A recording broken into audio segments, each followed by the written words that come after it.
શનિક હત્યાનો બનાવ બન્યો હતો. કેટલા આરોપીઓની ધરપકડ કરવામાં આવી છે? પૂછપરછ દરમિયાન શું ખુલાસો થયો? તારીખ 14/2/2026ના રાત્રિના 8 થી 9ની વચ્ચે ફરિયાદી સાયરાબેન વાઇફ ઓફ અમીન અઝીઝભાઈ જાતે મંસૂરી નાવે એક નારોલ પોલીસ સ્ટેશનમાં ફરિયાદ આપેલી કે આરોપીઓ ઇબ્રાહીમભાઈ નાસિરભાઈ મંસૂરી, મુસ્તુફા નાસિરભાઈ મંસૂરી અને નફીસા નાસિરભાઈ મંસૂરી.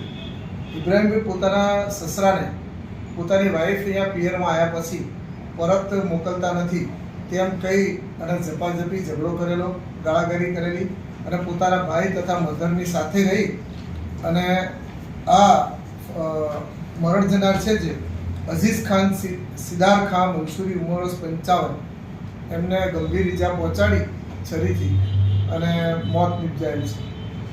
સાહેબ, કેટલા આરોપીઓની ધરપકડ કરવામાં આવી છે? આરોપીના નામ શું છે? બેકગ્રાઉન્ડ શું છે?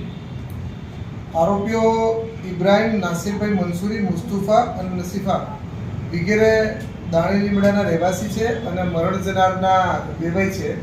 સામે એમના દીકરાના વાઇફ છે એ અહીંયા પિયરમાં હોવાથી ઘણા બધા દિવસનું રોકાણ કરેલ હોય અને એનાથી નારાજ થઈ પોતે સાસરીમાં આવી અને પોતાના સસરા ઉપર હુમલો કરી અને મદદગારીમાં એમનો ભાઈ અને તેમની માતા પણ સાથે રાખી અને ગુનો આચરેલ. ત્રણેય આરોપીને પોલીસે અત્યારે અટકાયત કરેલ છે અને પૂછપરછ ચાલુ છે.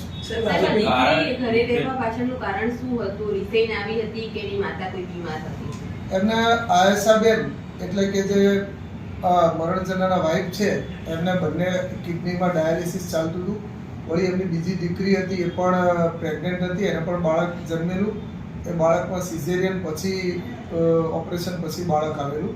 એટલે ઘરમાં કોઈ પણ લેડીઝ કામ કરવાવાળા અત્યારે હતા નહીં, એટલે પોતાની દીકરીને સાસરીમાંથી તેમને બોલાવેલી અને થોડા વધુ દિવસ રાખવા માટે એમને વિનંતી કરેલી, પરંતુ સામાવાળા ઉગ્ર થઈ અને ઝઘડો કરી અને એમના ગુનો આચરેલો.